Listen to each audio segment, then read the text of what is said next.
कार्यक्रम के अध्यक्ष भाई अखिलेश श्रीवास्तव चमन जी और हमारे मुख्य अतिथि अशोक मिश्र जी, मंचासीन अशोक मैत्रेय जी, शिवराज सिंह जी और रिंकल शर्मा तथा इस सभागार में उपस्थित आप सभी भाइयों। 3 कहानियां यहाँ पर पढ़ी गई और कहानियों से ज्यादा महत्वपूर्ण उन पर बातचीत जो हुई वो हमें लगी। खासतौर से अक्षय वर्मल जी की जो कठोर उनकी मुद्रा है वो रचनाकार को बिल्कुल बहुत सही आईना दिखा रही थी। कोई जरूरी नहीं कि वो उनकी बातें मान ली जाए सही हो, लेकिन वो जिस तरह दिखाते हैं वो अपने आप में बहुत महत्वपूर्ण होता है। सुभाष चंद्र जी ने आज 2-3 बातें बड़ी अच्छी कही और मैं समझता हूँ वो उसी के लिए कहानी जो है वो पढ़ी जानी चाहिए। जैसे उन्होंने अभी कहा कि कहना क्या है हमें, किस लिए कहानी लिखी जा रही है। तो हर रचनाकार जो भी साहित्य में प्रवृत्त होता, खासतौर से गद्य विधाओं में, कहानी में, उपन्यास में, नाटक में, उसको एक मैसेज कन्वे करना होता अपने पाठक को, अपने श्रोता को। अगर वो मैसेज महत्वपूर्ण नहीं है तो कहानी कमजोर हो जाएगी। अगर वो मैसेज उसके पास तक सही ढंग से नहीं जा रहा तो कहानी कमजोर हो जाएगी। और अगर वो मैसेज बहुत ज्यादा भारी है, बहुत ज्यादा दार्शनिक मुद्रा वाला है, तब भी कहानी कमजोर हो जाती। कमजोर तो नहीं होती लेकिन वो बोझिल हो जाती है और वो सही ढंग से कम्युनिकेट नहीं होती। तो ये 3 कहानियां जो पढ़ी गई, इनमें तीनों तरह की बातें लगभग घुमा फिरा के आती हैं। वीना शर्मा जी की कहानी जिस तरह से वो पढ़ती हैं भाई, हमें तो लग रहा है जैसे आकाशवाणी पे हम सुन रहे कोई कहानी, तो उसकी तो उनकी तारीफ करनी पड़ेगी। और जिस तरह उन्होंने याद कर रखा, अगर वो लिखा नहीं है उन्होंने और सिर्फ याद करके वो कहानी सुना सकती हैं तो ये बहुत बड़ी बात है। लेकिन कहानी की असली जो परख होगी वो लिखने के बाद ही समझ में आती है और लिख के रख देने के बाद समझ में आती है। कई बार रचनाएं जब हम लिख रहे होते हैं बहुत उत्साह में होते हैं, हमें लगता है कि हमने दुनिया की सबसे अच्छी कहानी लिख दी, हालांकि वो जरूरी भी नहीं, तो हम लिख ही नहीं पाएंगे।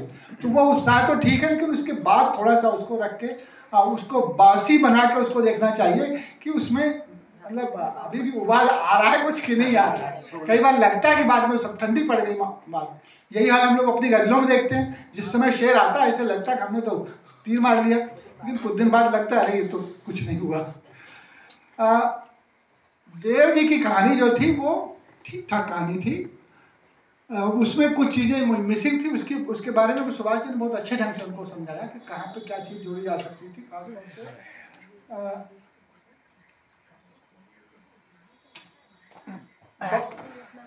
से बब्बू वाले कैरेक्टर को जिस तरह से उन्होंने घुमाया टहलाया, फिर पिताजी से जोड़ा, तो उसमें कई सारे एंगल निकल रहे थे। तो हमें लगता है कि हाँ, आपको भी उसमें थोड़ी मेहनत करने की जरूरत है। और पुराने रचनाकार जो होते थे वो कई बार, मतलब कुछ लोग तो मेरे ख्याल से दर्जनों बार एक ही रचना को लिखते थे, तब सामने आती। आजकल हम लोग सोशल मीडिया के जमाने में जल्दी में तो हैं, ये तो सबको मानना पड़ेगा। और उस जल्दबाजी की वजह से कई बार हम अपनी चीजों को बिना पकाए ही परोस देते हैं। तो जो हस्र उसका हो सकता है वो होता है कई बार, लेकिन चूंकि ये खुला मंच है, आपस के लोग हैं, तो यहाँ से हम कुछ चीजें निकाल के ले जाएं तो मेरे ख्याल से उससे हमारी रचना धर्मिता पुष्ट होगी, प्रौढ़ होगी। शायद उसका यही उद्देश्य है। घंटी वाली कहानी में जिस तरह से शुरू किया था मनीषा गुप्ता ने, हम तो आज उनको पहली बार देख रहे हैं, पहली बार मिल रहे हैं उनसे, इसके पहले नहीं देखा सुना।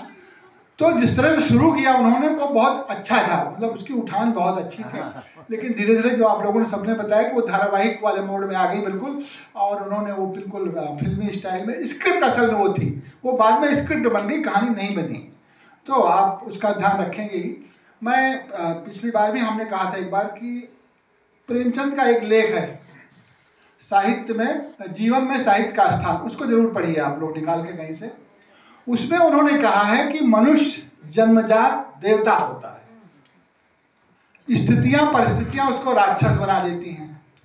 साहित्य उस राक्षस बन गए मनुष्य में फिर से देवत्व की स्थापना का प्रयास करता है। क्या बात, बहुत सुंदर। तो ये बहुत बड़ा उद्देश्य साहित्य का होता है। अगर हम बिना कुछ समझे कि हम साहित्य क्यों लिख रहे हैं, खासतौर से कहानी क्यों लिख रहे हैं, तो अगर हमारा कोई उद्देश्य नहीं होगा, अक्षय वर्मल जी तो बैठे हैं नाटक करते हैं अपने, उसका क्लाइमेक्स जो होता है उसमें जाके हमें इतनी बड़ी चीज मिलती है, हमें लगता है कि हम मतलब कितने संपन्न हो गए हैं।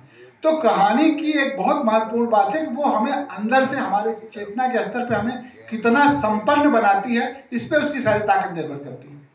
अगर हमने अपनी संपन्नता तो दिखा दी कि हम ऐसे लिख सकते हैं वैसे, रचना श्रोता या दर्शक अगर संपन्न नहीं हो पाया तो हमारी कहानी फेल हो जाएगी। तो मैं समझता हूँ कि आज जो रचनाएं पढ़ी गई हैं उनके माध्यम से हम लोग भी यही सोच रहे थे अगर हम कहानी लिखते तो कहाँ फेल हो जाते हैं, कहाँ गड़बड़ हो जाती है। तो सबको इससे सीख मिलती है। ऐसा नहीं हमने आपकी कहानी की बात की है, हम भी अपना उसमें आत्मावलोकन कर रहे हैं इन कहानियों के माध्यम से। और सभी रचनाकारों को बधाई और उनको शुभकामनाएं कि अगली रचनाएं जब उनकी आए तो वो ज़्यादा बेहतर आए, ज़्यादा पढ़ के आए, ज़्यादा पका के लेके आए उसे, ताकि हमारा ये कथा रंग मंच जो है ज़्यादा समृद्ध हो सके। आप लोगों ने हमें भी मौका दिया, इसके लिए आभार, धन्यवाद।